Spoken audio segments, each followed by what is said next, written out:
Bonsoir Vanessa. Bonsoir Edna. Bien, merci d'être là avec moi. Tu as participé à des ateliers de discipline positive et je voulais que tu témoignes un petit peu de ce que tu étais venu chercher. Qu'est-ce que tu étais venu chercher dans ces ateliers ?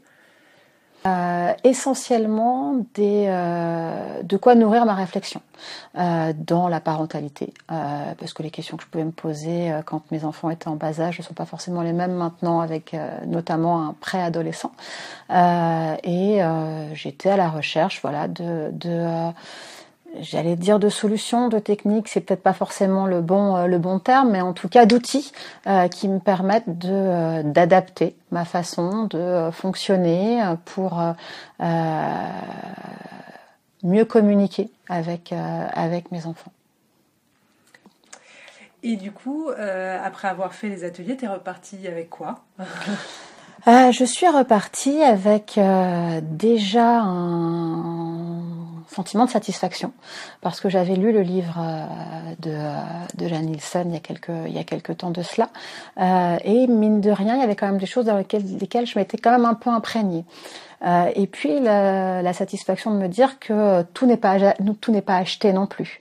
Et en même temps, la satisfaction de repartir avec la richesse apportée aussi par les autres. Par l'exemple, ça m'a permis de voir qu'il y avait des fonctionnements que je pouvais aussi avoir de mon côté. Et du coup, c'est un côté rassurant aussi. Et puis, voilà, de partager, tout simplement, de partager et échanger sur nos expériences et les outils qu'on peut mettre en place au sein de la maison.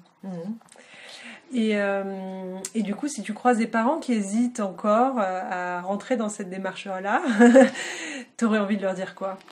Que d'abord, on risque rien à essayer.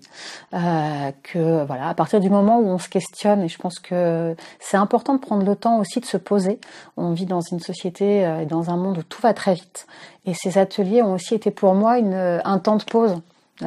Qui est un élément phare de la discipline positive, mais ça a été un vrai temps de pause sur voilà, me poser pour me questionner, pour approfondir, pour échanger. Déjà rien que ça, c'est un moment qui est bénéfique parce qu'effectivement on repart avec voilà, d'autres idées, d'autres perspectives, d'autres outils, d'autres questions aussi.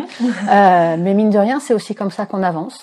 Donc voilà ce que je conseillerais. Et puis on se sent bien. On est dans une logique très bienveillante. Il n'y a pas de jugement.